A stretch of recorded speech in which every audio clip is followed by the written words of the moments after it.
Estamos começando mais um programa Encontro com a Espiritualidade, onde nós queremos agradecer pela sua audiência, por estarmos juntos novamente.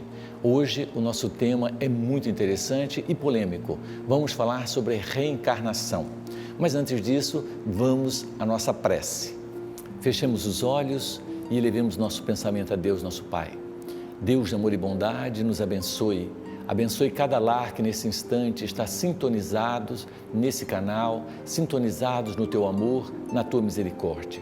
Envolva-nos, Senhor, abençoando todos os nossos lares, os nossos familiares, o nosso presidente da República, o nosso governador, o nosso prefeito e todos os homens que nos dirigem. Que o Teu amor, Senhor, se estenda sobre cada um. Que assim seja. Então, gente, vamos falar desse tema muito interessante. Só que no nosso programa, sempre no final, nós vamos fluidificar a nossa água. Se você quiser deixar a sua água no jeito, no finalzinho a gente faz a fluidificação, transformando essa água em medicamento para as nossas enfermidades. Incrível como funciona e como é maravilhoso. Mas, voltando para o nosso tema, reencarnação. Você acredita em reencarnação? É uma pergunta polêmica, muitos não acreditam, muitos acreditam.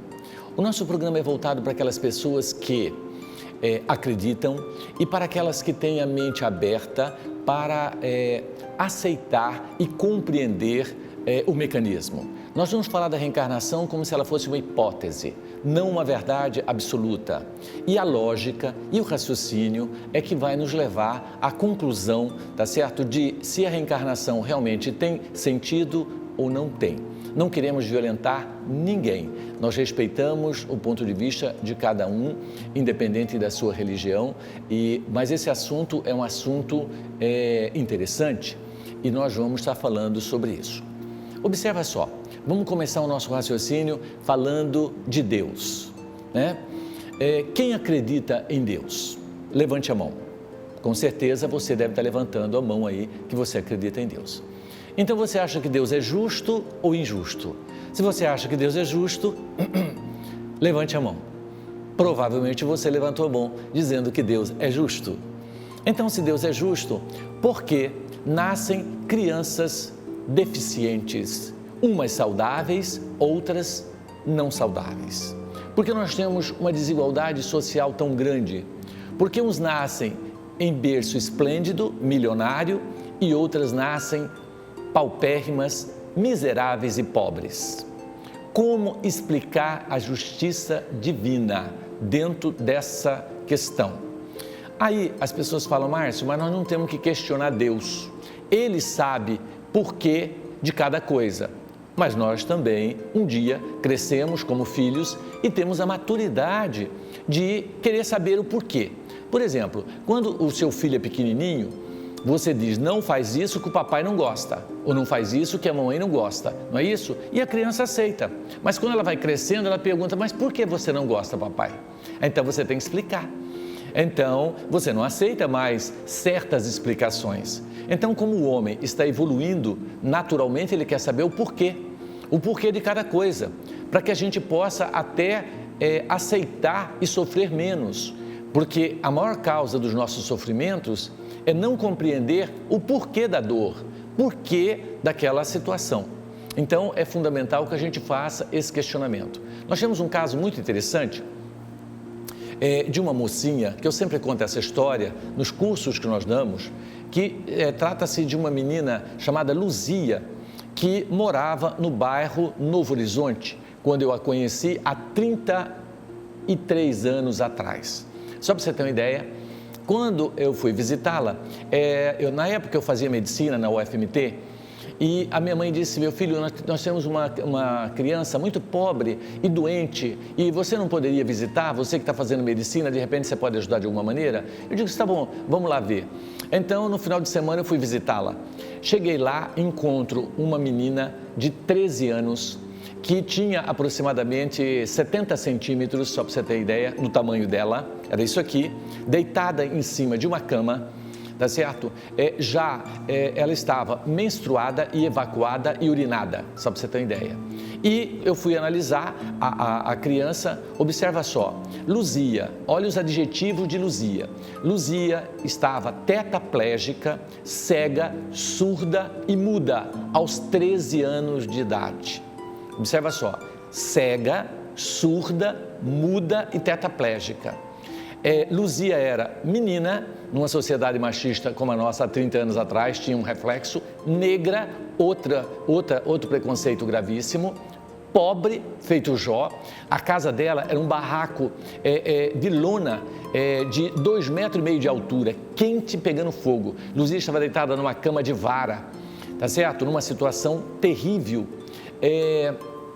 Luzia, além de tudo isso, ela era epilética, ela tinha crise convulsiva, o intestino dela era preso e ela só evacuava quando ela tinha convulsão, epilepsia. Ela tinha um ataque, aí ela se contorcia toda, urinava e defecava nesse momento, mordia os lábios e sangrava a sua boca todas as vezes. Já pensou o que é isso? Ou seja, nem prazer de evacuar ela tinha. Você já imaginou um negócio desse? E além do mais, além de tudo isso, dessa convulsão, dessa epilepsia, Luzia era feia, horrorosa, fisicamente parecia um monstrinho. Gente, por que Luzia era tão pobre e tão desgraçada? Só para você ter uma ideia, na mesma época eu conheci um menino que era Ricardo o inverso. Loiro, dos olhos azuis, belíssimo, perfeito fisicamente, mãe americana, pai brasileiro, fala 3 idiomas e passa férias da Disney. Aos 13 anos já falava 3 idiomas, numa beleza extraordinária. Por que Deus deu para Luzia tanta desgraça e deu para Ricardo tanto benefício? Onde a justiça divina, gente?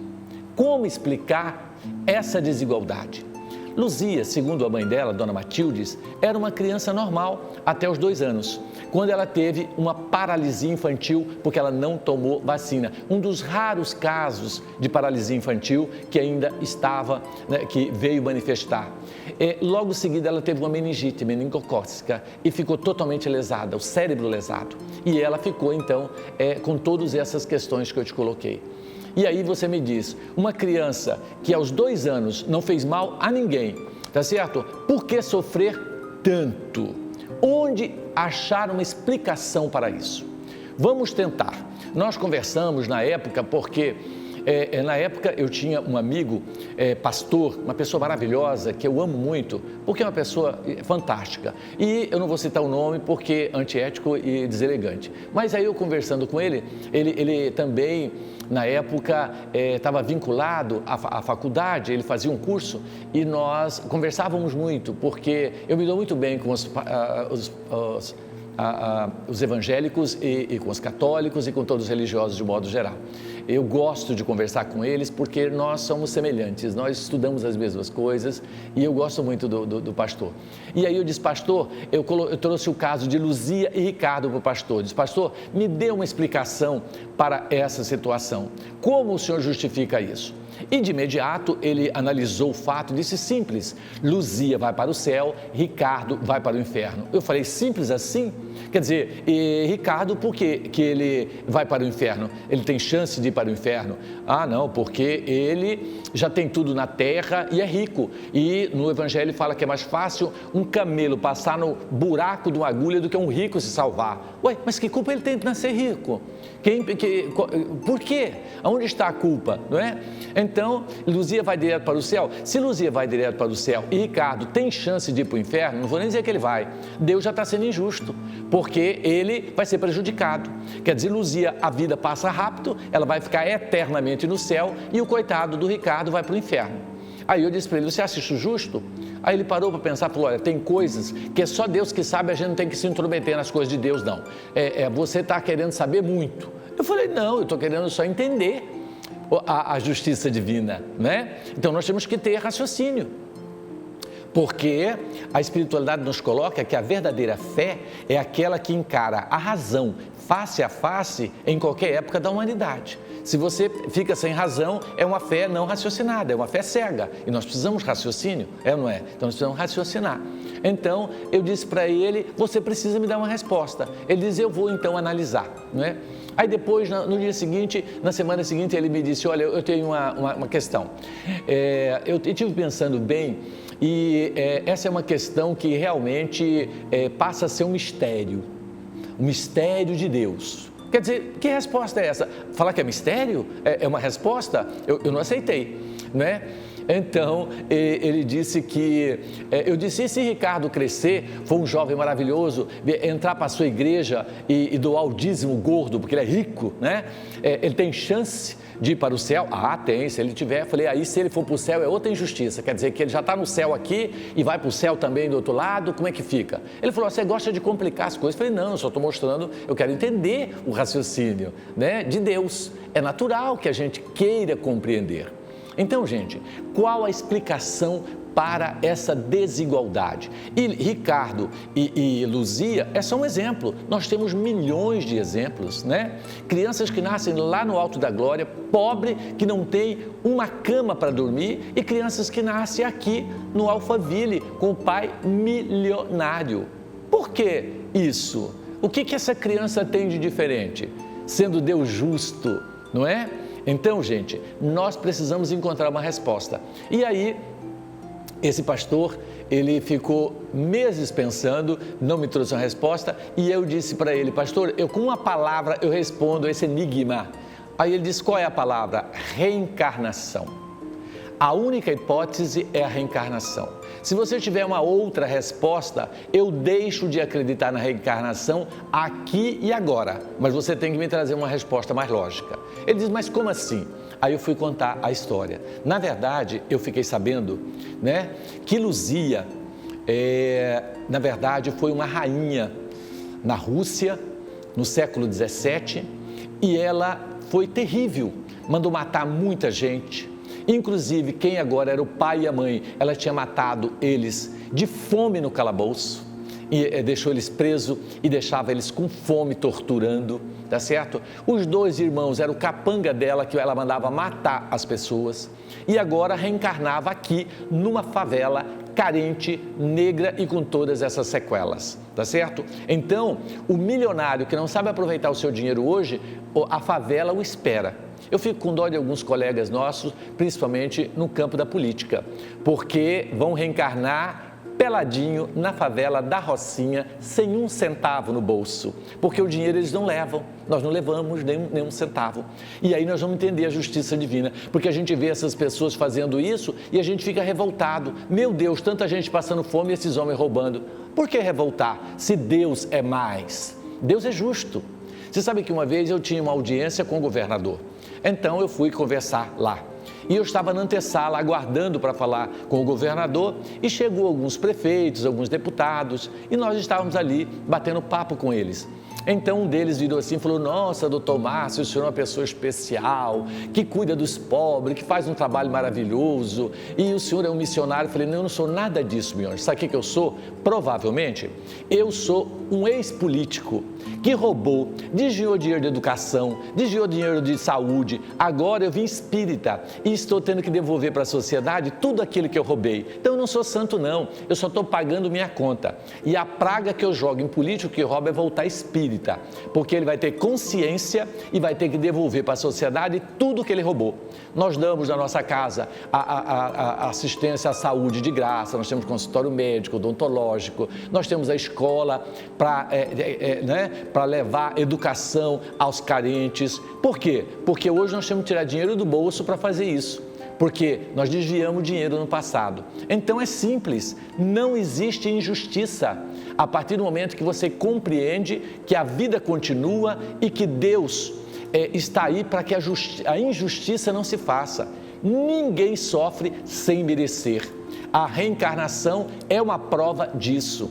Uma pessoa que se mata, suicida, dependendo da religião, ela está condenada ao quinto dos infernos, no fogo eterno. E a gente que acredita em reencarnação sabe que não. Deus vai dar oportunidade para que ela renasça, obviamente, com corpos mutilados, várias encarnações até ela recuperar. Mas um dia ela consegue ser salva e retornar ao Pai na sua misericórdia e no seu amor infinito. Então a reencarnação, ela vem nos trazer a visão da justiça divina, de Deus em ação. Isso é muito consolador para todos nós, tá certo? Então, nós começamos a abordar esse assunto, nós vamos ter perguntas ainda sobre o assunto, muito bacana, então vale a pena.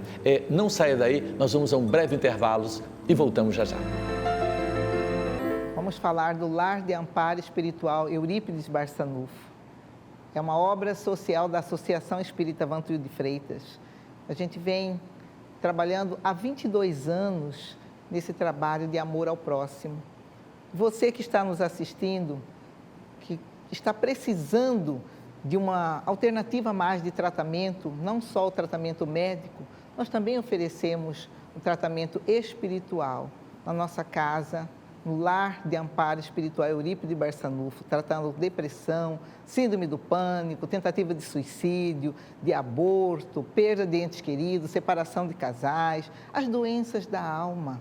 Você que está triste, se isolando, entendendo que o mundo não vale mais a pena, achando que você é um peso morto, que as coisas não estão fluindo para você, que está dando tudo errado. Tenha calma e paciência, tudo passa. Venha conhecer a nossa obra, fica aqui em Cuiabá. Cuiabá tem um trabalho que coloca para todo o mundo. Nós recebemos pessoas do mundo todo. Muitas vezes você que está aqui em Cuiabá ainda não conhece a nossa casa. Então, nós também queremos que este vídeo circule para o mundo, que ele traga as pessoas que estão precisando. Qual que é a idade? Qualquer idade. Qual que é o valor? É gratuito. Você pode vir, venha conhecer nosso trabalho. Nós também temos o trabalho externo, o tratamento externo, que fica na nossa casa.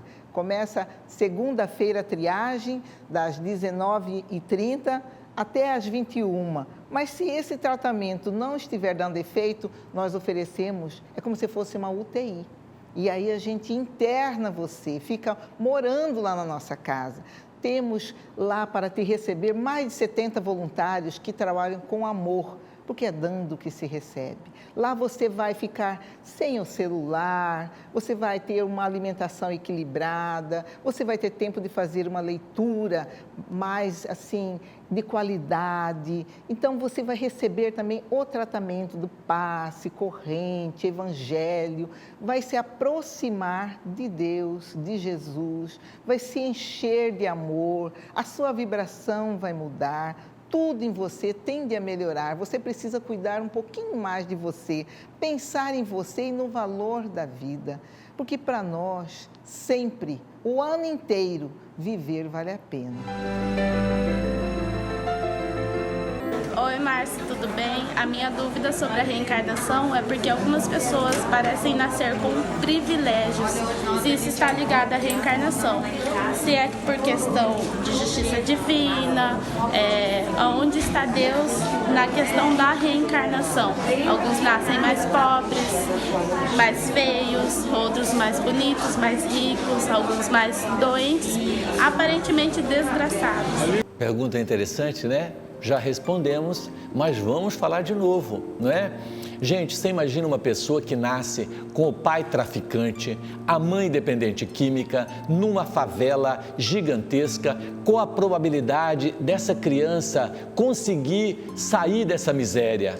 Pequena, porque o meio influencia. E aí outras nascem com pais maravilhosos e religiosos, que dão formação moral, ela não passa fome, ela vive num ambiente saudável. como explicar a justiça divina diante desse fato. Qual é a criança que tem mais chance de cair na tentação e se perder, né, dentro desse contexto? A pobre, que nasceu nessa miséria e nessa situação. Lógico. Então isso não seria justo se nós tivéssemos apenas uma vida, tá certo? Não se pode levar em conta, né, e avaliar um ser humano por uma única encarnação. Segundo Emmanuel, o mentor de Chico Xavier, nós já tivemos só na Terra em torno de 400 encarnações. Então você imagina o que é isso, tá certo? Então, quantas chances nós já tivemos, quantas vidas e aí o porquê de cada coisa. Mas depois você pode me fazer a pergunta, mas por que a gente não lembra da reencarnação? Já que nós tivemos outros corpos, outras vidas, por que a gente não lembra? Sabe por quê?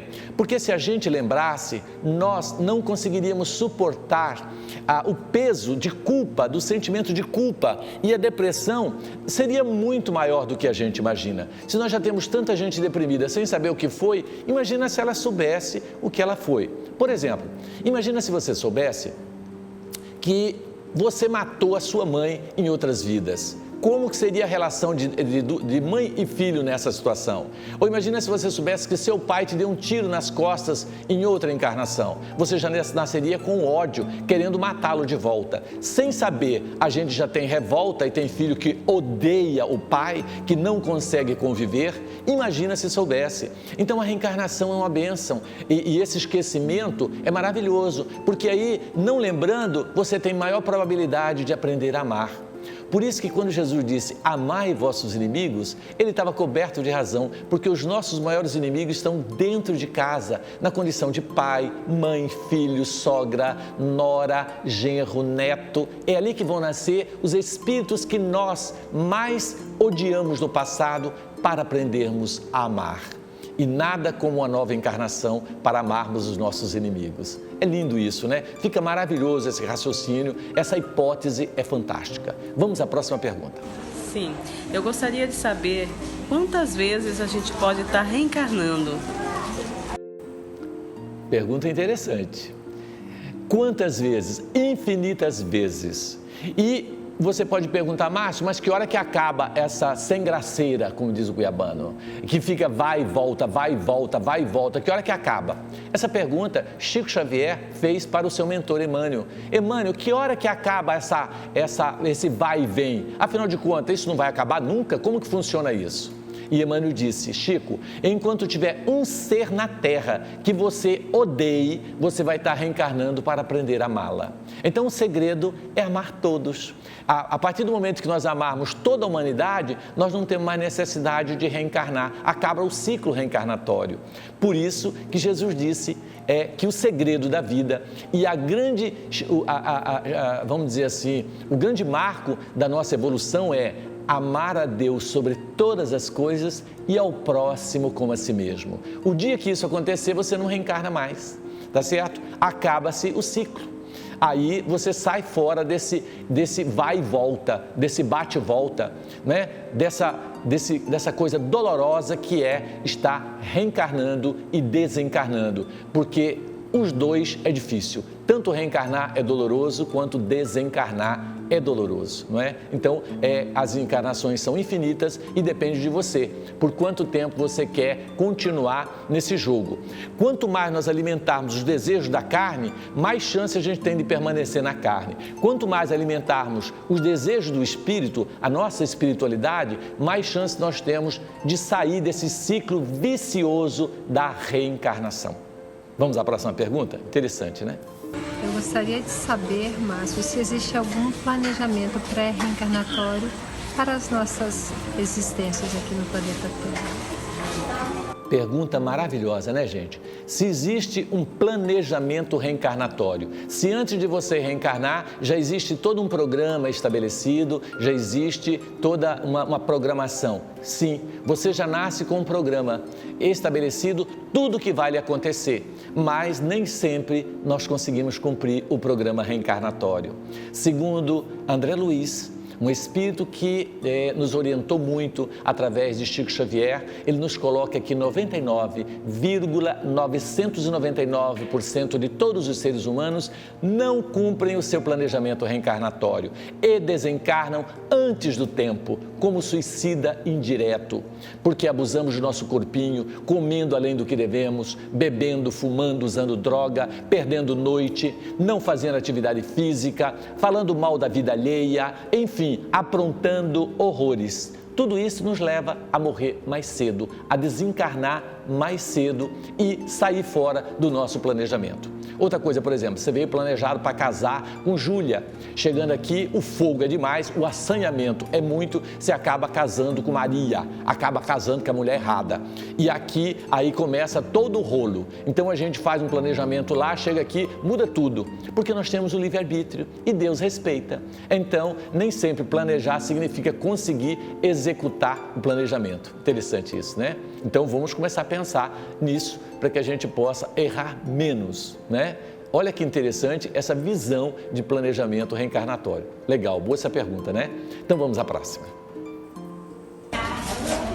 Dr. Márcio, as pessoas que nascem com algum tipo de deficiência intelectual, motora, a reencarnação explica isso?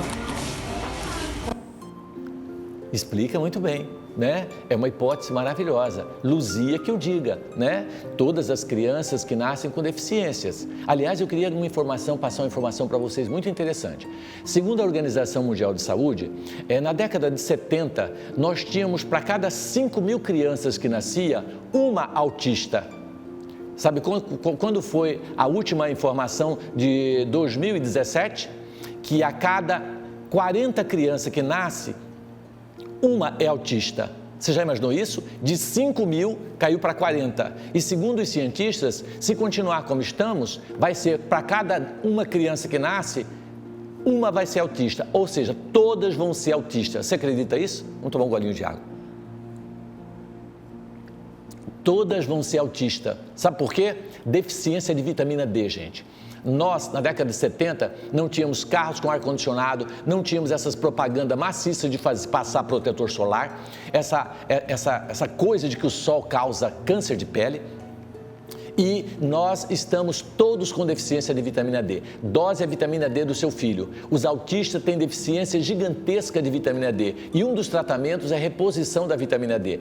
Os pais com deficiência, os filhos acabam nascendo com essa complicação. Óbvio que tem relação com a parte da espiritualidade, porque são crianças que abusaram da inteligência, vão nascer com distúrbio na inteligência em função de não ter usado bem. Mas nós podemos evitar isso, tá certo? Tomando os cuidados que deveríamos. A ciência está evoluindo nesse sentido, tá certo? Então, é óbvio que a reencarnação explica muito bem todos esses fatores que estão acontecendo. Por exemplo, essa grande quantidade de crianças no Brasil que em função da Zika, nasceram com lesões neurológicas como microcefalia. Quantas crianças com microcefalia? Você acha que isso é justo? Tantas crianças nascendo com a cabeça normal e essas crianças nascendo com essas cabeças lesadas em função da Zika? Onde é a resposta? Sabe o que os espíritos nos disseram? Que a reencarnação em massa de crianças com microcefalia corresponde a desencarne em massa por suicídio que está havendo na atualidade. Estão suicidando e a sequela está aí, logo imediata, colhendo o fruto daquilo que plantaram, lesões cerebrais gravíssimas, tá certo? Então, essa é a explicação muito plausível sobre o processo reencarnatório. Se você tiver uma mais lógica, por favor, me ligue, tá certo? E me fale. Aliás, falar em ligue, eu queria que você ligasse para nós, desse um oi no nosso WhatsApp, só para a gente ter noção de audiência. Se você está assistindo o nosso programa, dá um toquezinho no nosso celular. Vai aparecer aí na tela, ó, é 999-3985-3264. Manda um oi para nós no Zap para a gente ter noção de audiência, para mim saber que você está nos assistindo. Só isso, tá certo? Dá um toque no nosso WhatsApp, tá bom? Então vamos à próxima pergunta. Dr. Márcio, como explicar um transtorno mental desenvolvido na vida adulta, sendo que eu sempre tive uma vida saudável durante a minha infância e adolescência? Essa pergunta é interessante, né? Aí entra a questão do karma. O que é karma? São lesões que nós provocamos em vidas anteriores, ou em nós, ou em outras pessoas, e que nós vamos ter que colher o fruto amargo na próxima encarnação. Por exemplo, nós tivemos um caso de um jovem que, jogando sinuca no bar com o outro, eles tiveram uma discussão e ele acabou pegando um punhal que havia ali e matou o amigo, dizendo que estava roubando, embriagado, em cima da mesa de sinuca. Ele caiu colocando sangue pela boca e ele foi esfaqueado exatamente no bar, naquela situação. Quando isso aconteceu, esse amigo que ele matou tinha 21 anos de idade. Olha que interessante. Exatamente, ele tirou a vida do amigo aos 21 anos de idade. Resultado, ele conseguiu fugir e etc, depois foi preso e tal, mas dentro da lei de causa e efeito, ele terá que pagar por isso, porque quem plantou vai ter que colher. Mas se você for uma pessoa do bem, isso não necessariamente precisa acontecer. Quem com ferro fere, com ferro serás ferido, está lá no Velho Testamento, mas nem sempre isso pode acontecer, porque a caridade cobre multidão de pecados, não é isso? Então, o que aconteceu? Numa outra encarnação, esse jovem era um jovem caridoso, que ajudava as pessoas, maravilhoso, religioso, não saía da igreja, só que aos 21 anos de idade, ele foi a óbito com uma hemorragia digestiva alta, uma úlcera que ele tinha estrangulou, ou seja, rompeu o vaso e ele morreu colocando sangue pela boca, igualzinho o amigo aos 21 anos. Como ele tirou a vida do amigo aos 21, ele perdeu a dele também aos 21 anos de idade. Olha a explicação por que certas doenças surgem na nossa vida numa certa idade e não naquela idade. Um outro tinha uma esposa e ele tinha muito ciúme, e de tanto ele obsediar a esposa, ela enlouqueceu aos 28 anos de idade, e aí ele então plantou a loucura, né, na esposa, torturando e ameaçando. Numa outra encarnação, aos 28 anos, ele enlouquece também, apaixonado por uma jovem que não lhe deu atenção e vários outros fatores. A mãe já tinha esquizofrenia, o pai também, hereditário, e ele nasce nessa família de esquizofrênico, e aos 28 anos de idade, exatamente a idade que ele levou a esposa de vida anterior à loucura, ele enlouquece. Deu para entender por que algumas doenças surgem depois e mais tarde, né? Ou pode ser também consequência dessa própria vida, o abuso. Você bebeu todas, né? Até cansar, aí você vai morrer com a cirrose hepática. Aí não tem nada a ver com outra vida. Você plantou nessa um pezinho de cirrose. Cada copinho você estava implantando a cirrose em você. Então não tem nada a ver com vida anterior. É agora, aqui e agora. E com certeza essa cirrose vai continuar na próxima encarnação. Você vai ter que acertar isso. Para você recuperar esse fígado, às vezes leva 5 encarnações com problemas sério hepático no fígado, entendeu? Porque quem planta, colhe. Não pensa que a sua pinguinha, a sua cervejinha vai passar numa boa. Você vai ter que pagar gole por gole, porque nós não fomos planejados para beber, nem para fumar. Se fôssemos planejados para fumar, a gente já nascia com um chaminézinho, não sei se vocês concordam. Aí a gente fumava e saía pelo chaminézinho. Nós não temos chaminé, então nós nascemos para fumar.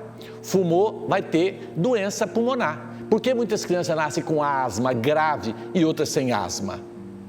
Porque o asmático fumou todas, né? Então é isso. Vamos à próxima pergunta. Oi, doutor Márcio, tudo bem? Eu queria que o senhor esclarecesse as minhas dúvidas com relação à diferença da encarnação para a reencarnação. Obrigada. É interessante, né, gente? Encarnação, teoricamente, seria uma primeira encarnação, por exemplo, e reencarnação seriam sucessivas reencarnações, tá certo? Agora, a pergunta interessante é qual a diferença entre ressurreição e reencarnação. Essa pergunta é interessante, porque, na verdade, Jesus ressuscitou, ele não reencarnou. Né? Mas por que isso? Porque nós sabemos que espíritos evoluídos como Jesus, tá certo? Espíritos puros não estão mais suscetíveis à lei de reencarnação. Ele se materializa no planeta e ele desmaterializa. E Paulo de Tarso, se você for ler as cartas de Paulo, ele diz que existem corpos terrestres terrestres e corpos celestes. Jesus tinha corpo celeste, por isso ele ressuscitou, ele não desencarnou. É diferente. Então a reencarnação e a ressurreição são coisas distintas. Espíritos puros não reencarnam e nem desencarnam. Eles materializam e eles ressuscitam, entre aspas, reconstitui o seu corpo pós-morte, entre aspas, a morte também, né? Então nós sabemos que, por exemplo, existem os espíritos chamados Melquisedeus, não sei se você ouviu falar, são espíritos que não morrem. Exemplo, Elias, dizem no Velho Testamento que Elias não morreu, subiu numa carruagem de fogo para o céu, tá certo? Elias foi como Jesus, não teve a morte, o enterro, a decomposição do corpo, porque o seu corpo não era um corpo reencarnado, mas materializado. Interessante isso. Isso é muito profundo e requer um estudo bem mais avançado. Se você quiser, eu estou à disposição para que nós possamos esclarecer as diferenças, tá certo? Nós reencarnamos, tá certo? E Mateus, no capítulo 16, versículo 10 a 13, você vai ver Jesus dizendo para Nicodemos: ninguém verá o reino de Deus se não nascer de novo. Ele foi claro. Existe alguma passagem na Bíblia que fala sobre reencarnação? Diversas. O grande problema é que essa palavra foi substituída pela palavra ressurreição, tá certo? Por questões que eu não vou entrar agora no mérito, mas está lá com todas as letras com clareza. Eles acreditavam em outras vidas desde a época antes do Cristo, tá certo? Então, essa é uma questão que tem que ser estudada com muito carinho. Agora, se você não acredita, não é obrigado a acreditar, não é? Então, nós vamos a um breve intervalo e voltamos já já. Sendo um sócio contribuinte, pois nós temos lá um atendimento semanal de aproximadamente 1.500 pessoas. Fazemos por dias 350 refeições gratuitamente. No final de semana, temos a sopa fraterna, aproximadamente 500 pratos de sopa. Temos assistência na questão material, temos assistência ambulatorial, temos assistência em diversas frentes de trabalho, mas para manter tudo isso, precisamos da sua ajuda. A sua ajuda como sócio contribuinte da Associação Espírita Vantuil de Freitas. Venha fazer parte dessa família. Se você não pode doar o seu tempo, você pode nos auxiliar, ajudando através de ser um sócio contribuinte, fazendo parte dessa construção, dessa instituição séria que você conhece há 27 anos, fazendo a diferença na vida de muitos. Pois atendemos, nesse período, a mais de 10 mil pessoas durante um ano, fazendo bem, trazendo bem e auxiliando dentro das necessidades que nos cabe. Então, venha fazer parte. Você pode ser um sócio contribuinte da Associação Espírita Vantuil de Freitas. Gente, temos uma pessoa especial que vai estar falando conosco aqui, né, dentro desse assunto, e nós vamos falar com Alex. Ele é o coordenador do Instituto do Esclarecimento da Casa Vantuil de Freitas e hoje temos a alegria de tê-lo aqui conosco. Alex, seja bem-vindo ao nosso programa, né? É um prazer ter você aqui. Obrigado, prazer. Né? Esse é Alex que eu apresento. Conhecemos há muitos anos, né, Alex? Mais de 20 anos. Estamos juntos no trabalho, né? Mas, Alex, como foi o seu encontro com a espiritualidade? Como que você encontrou esse trabalho? Como que você se deu? Aí você pode estar voltando ali para a tela. Então, Márcio, assim, eu desde de pequeno, assim, uns 14 anos, eu tive contato com o Evangelho. Recebi o Evangelho da minha mãe. Certo. Né? Então, eu fazia meus estudos esporádicos do Evangelho, mas aos 22 e 23 anos, eu resolvi procurar algo que desse sentido à vida. E aí eu encontro o trabalho que trouxe essa resposta, né? Que tinha trabalho com criança, atendia o jovem, atendia o adulto. Então, dava um novo sentido à vida, de direcionar para o bem, para o estudo sério. Então, a partir desse momento, eu começo a desenvolver, a participar desses trabalhos e somar, né? E aí eu venho de encontro a essa atividade, né? Na coordenação do Estudo Esclarecimento Família, que tem o objetivo de quê? Como o próprio nome fala, é esclarecer, né? O adulto através de palestras, da palestra pública, através do estudo sistematizado da doutrina espírita, através do empréstimo do livro. Então, nós temos várias atividades que nós vemos de encontro a auxiliar a família nesse esclarecimento dessa informação edificante que a doutrina nos proporciona, né? Bacana, Alex. E você falou interessante sobre o Clube do Livro, sobre essa questão de estimular a leitura. Porque a gente sabe que um dos problemas sérios do ser humano é a falta de leitura. Porque a leitura de livros edificantes é o alimento da alma, né, Alex? E aí, como que funciona esse programa? Como que você... Tem um Clube do Livro, a pessoa quiser se tornar sócio, como que a pessoa tem acesso aos livros espírita para ler? Você pode esclarecer isso para nós? Muito boa essa pergunta sua. Nós percebemos que todos nós somos bombardeados, Márcio, por diversas informações negativas.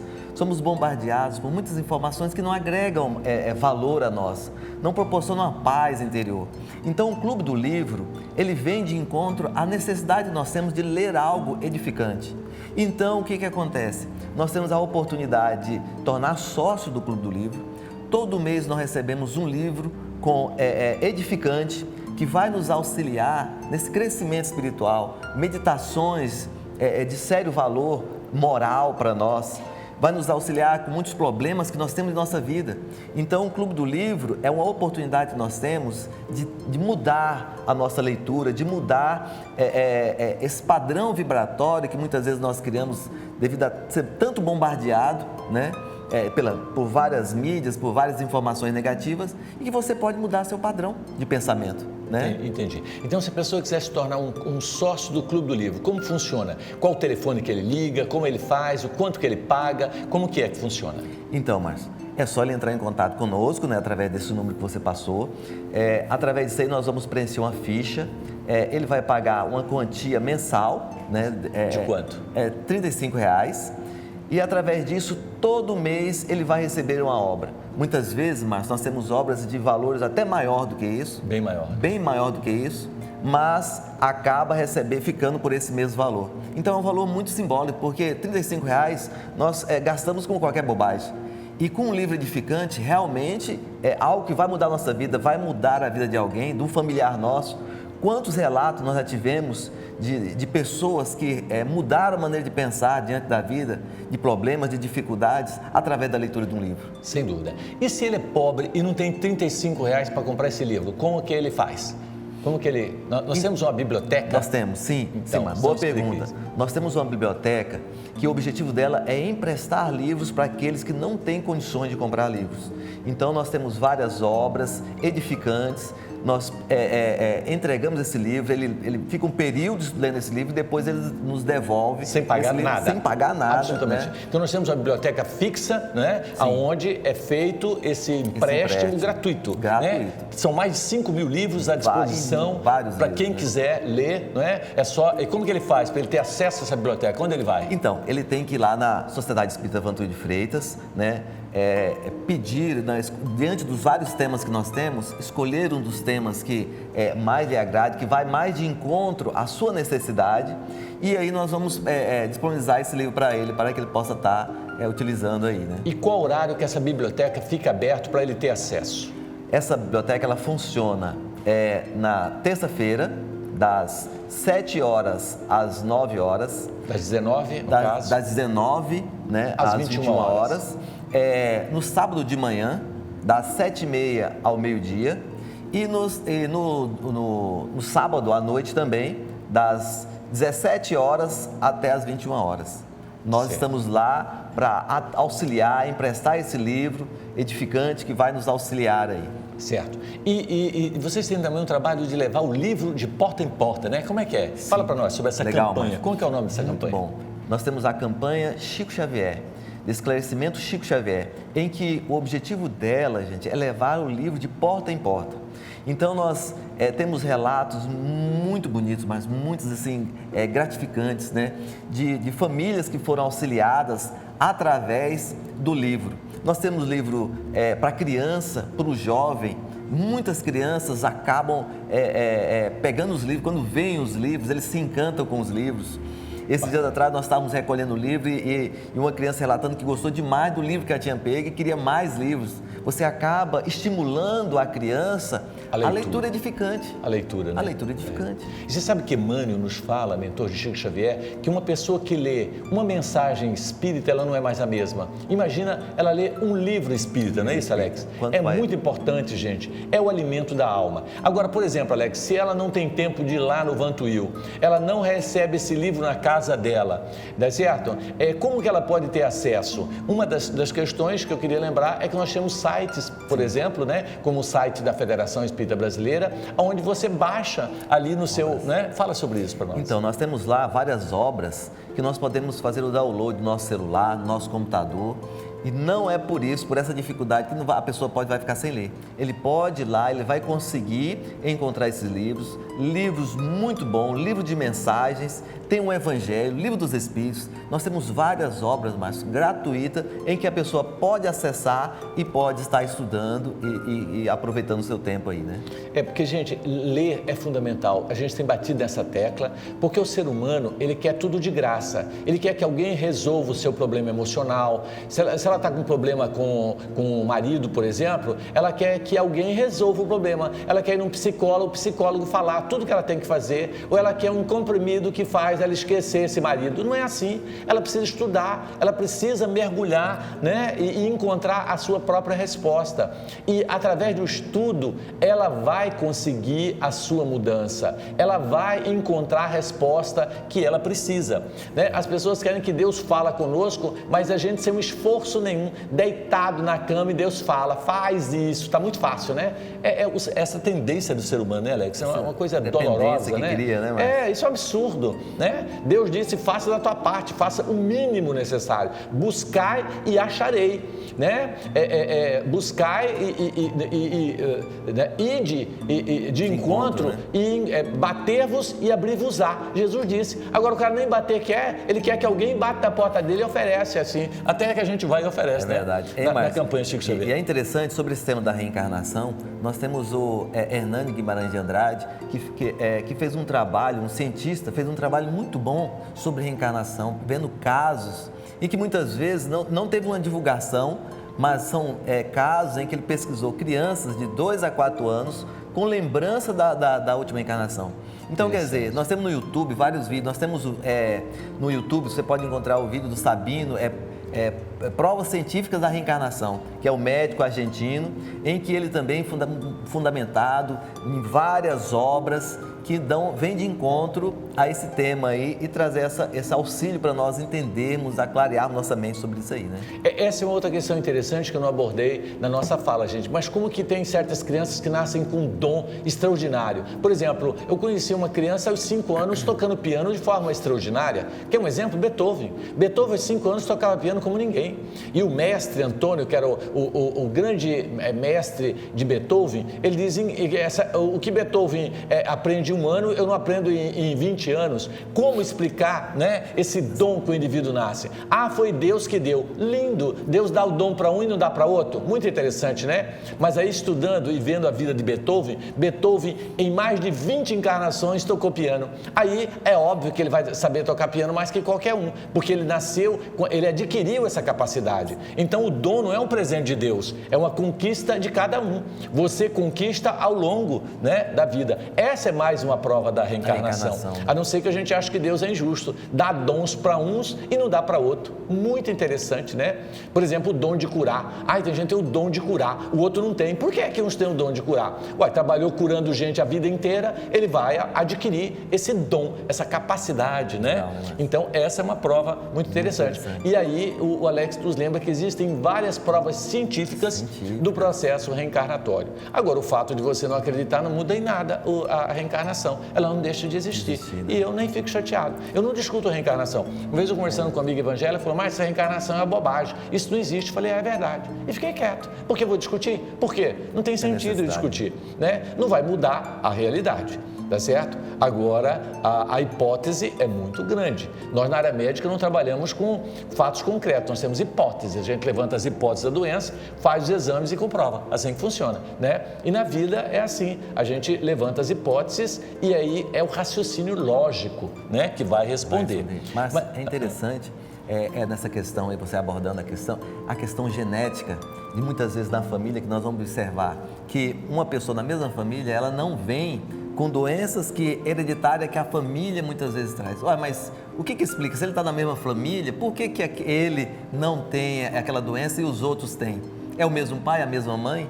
Quer dizer, a encarnação, ela explica isso, né? Sim. Essa conquista, essa bagagem espiritual que o Espírito traz, ela explica isso aí. Sim, teoricamente, existem alguns genes que são genes dominantes. Todos na família têm e em alguns casos não tem. Essa explicação, né? Qual a explicação para isso? Não é? Aí você fala, é o sistema imunológico. Você pode arrumar várias hipóteses, mas nenhuma com lógica tão profunda em relação ao processo reencarnatório, né, Alex? Mas, Alex, só para a gente estar fechando, o nosso tempo está acabando, em relação ao Instituto do Esclarecimento. Por exemplo, se uma pessoa é simpatizante do Espiritismo e ele gosta de fazer palestras, de levar, de falar, no Instituto ele tem essa chance? Como funciona? Tem essa chance, mas o que acontece? Nós temos então, ele vai iniciar, através da Escola de Estudo Espírita, um estudo em que ele vai se aprofundando, né? Ele vai tendo desde noções básicas, até o nosso lar, paz, corrente magnética, e aí ele vai adentrar ao Instituto do Esclarecimento de Família. Neste instituto ele vai fazer o quê? Ele vai ter vários cursos que vai auxiliar ele, que vai munir ele de informações para que ele possa estar atuando na palestra, nos diversos cursos que a Casa Espírita oferece. Bacana. Então, nós temos toda essa sistemática que leva naturalmente a essa atividade, né? Porque tem muita gente que quer se tornar um palestrante famoso, um líder, ele quer falar bem, né? Sim. Então ele pode aproveitar esse dom, esse dom e ir para o Instituto do Esclarecimento. Sim. É óbvio que no Instituto, né, ele tem teoria e prática, então essa que é a vantagem. Ele não vai ser só aquele cara bom de gogó, que só é bom de falar, mas ele tem que fazer, porque falar é fácil. O difícil é falar e viver aquilo que fala. Porque o que tem de gente bom de fala aí é monte, né, Alex? Mas, então, a vantagem de estar participando desse instituto é que ele tem teoria e prática, né? São 6 horas de prática semanal, não é? De trabalho voltado para o bem, para o esclarecimento, para o consolo daqueles que sofrem. Enfim, ele realmente vai exercitar. Levando o culto, né, Márcio? Um trabalho tão bonito, levar o culto. Implantar o culto do Evangelho no lar, daquelas pessoas que estão ainda com muita dificuldade, estão, né, com muitos problemas. Uma atividade importantíssima que o Instituto também tem essa frente de trabalho em que leva aos lares necessitados, né, essa mensagem do Evangelho, cria uma proteção espiritual para o lar. Quantos benefícios, né, Márcio, o culto traz para nós, né? Muito bacana. Então, gente, eu quero agradecer a presença do Alex aqui, o nosso tempo já está acabando, né? E dizer que é uma alegria ter tido você aqui, Alex. Continua firme com esse trabalho, que Jesus nos abençoe. Obrigado, Márcio. Muito obrigado. Vai com Deus. Aí. Valeu pela sua presença. Obrigadão. Ok, gente, então tivemos aí o Alex, né, que faz esse trabalho maravilhoso lá, dirigindo, né, um instituto importante. No Vantuil, cada departamento cuida de um setor, né, e ele cuida desse setor lá no Vantuil e também em todo o trabalho que é realizado aqui na cidade de Cuiabá, com outras casas. Então, ele coordena todo esse trabalho. Então, a gente agradece muito a presença do Alex e dizer que você que está nos ouvindo pode ser o nosso próximo convidado, independente da sua religião, católico, evangélico, você pode vir, liga no nosso telefone, diz, olha, eu gostaria de ser entrevistado, né? Eu gostaria de conversar sobre esse assunto, eu tenho um conhecimento e gostaria de dividir, né? Ou profissionais dos mais diversos, né? Teólogos, psicólogos, e liga, vamos conversar, vamos bater um papo, de repente você pode vir aqui nos trazer essa riqueza, essa informação que você tem. O nosso telefone está aí e você pode nos ligar. Vamos a um breve intervalo, voltamos já já.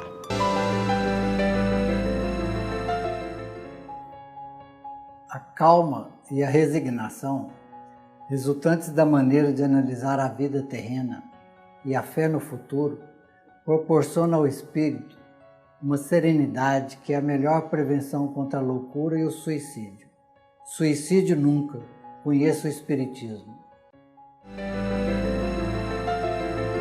Estamos caminhando para o final do nosso programa, onde o nosso tema abordado foi reencarnação.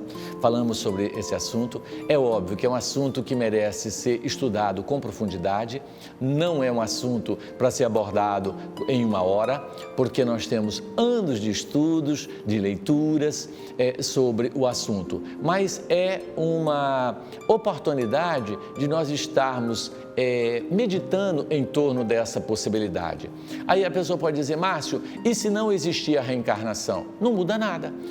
Nós que acreditamos, achamos que Deus nos dá outra oportunidade. Mas se você acha que não tem e Deus não vai dar outra oportunidade para você, vamos ser bom aqui e agora. Faz de conta que não tem vida nenhuma. Então seja bom para você não ir para o quinto dos infernos eterno. Pronto, é simples assim. Agora, Deus é maravilhoso. Você imagina que se Jesus mandou Pedro que não perdoar só 7 vezes, mas 70 vezes 7 vezes, você acha que Deus vai nos dar uma única chance e não nos perdoaria por um erro, como por exemplo o suicídio?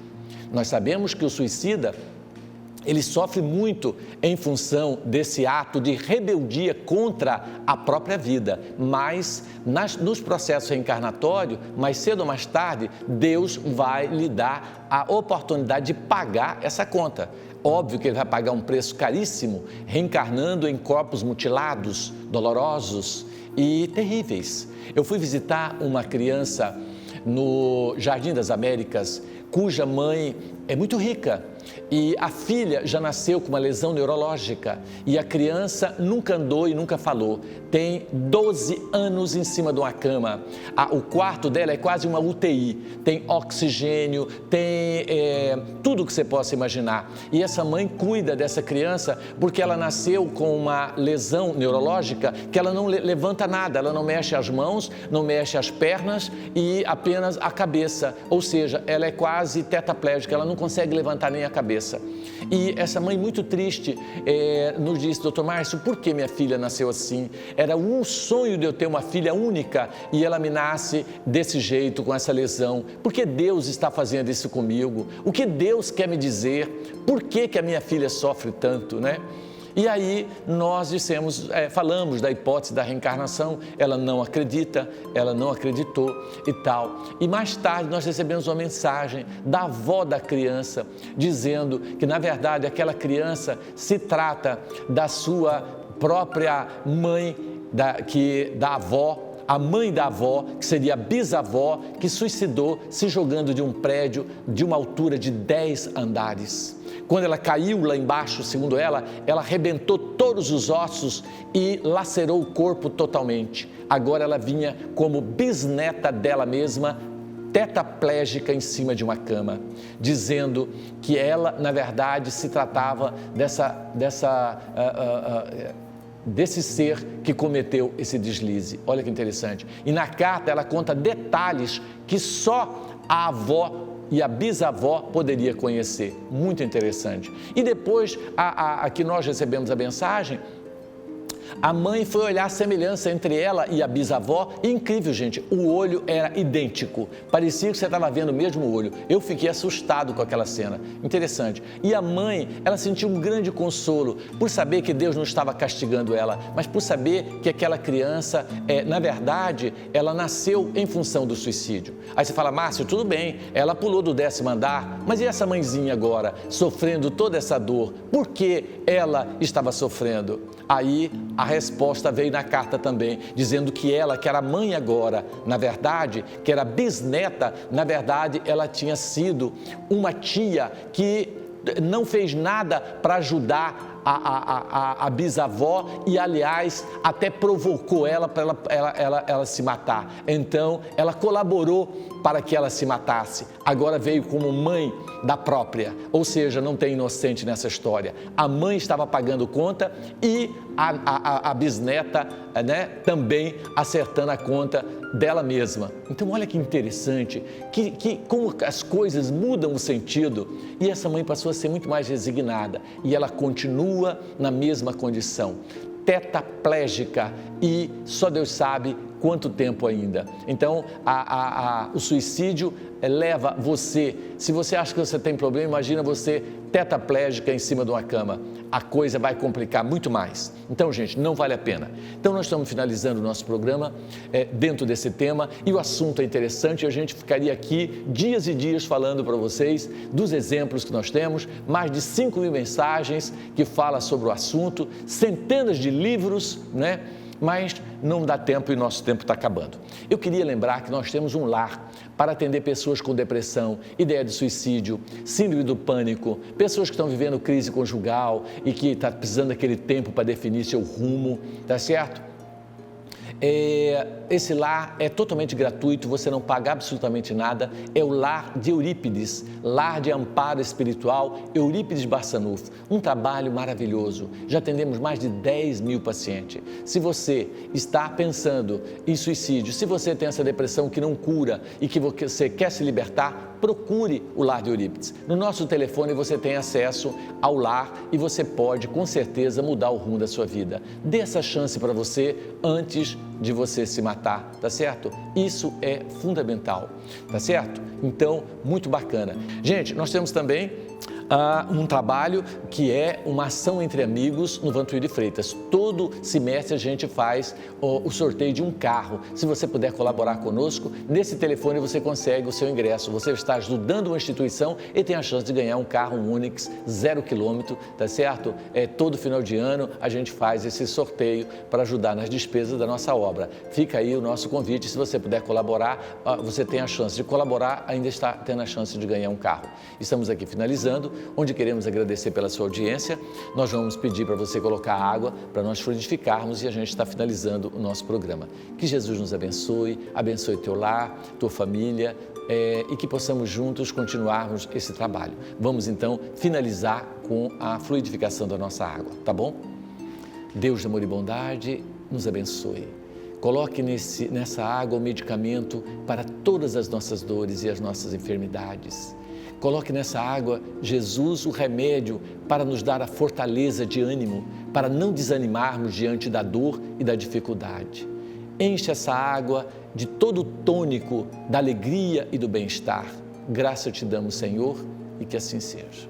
Então, gente, até semana que vem, se Deus assim nos permitir. Muito obrigado pela sua audiência.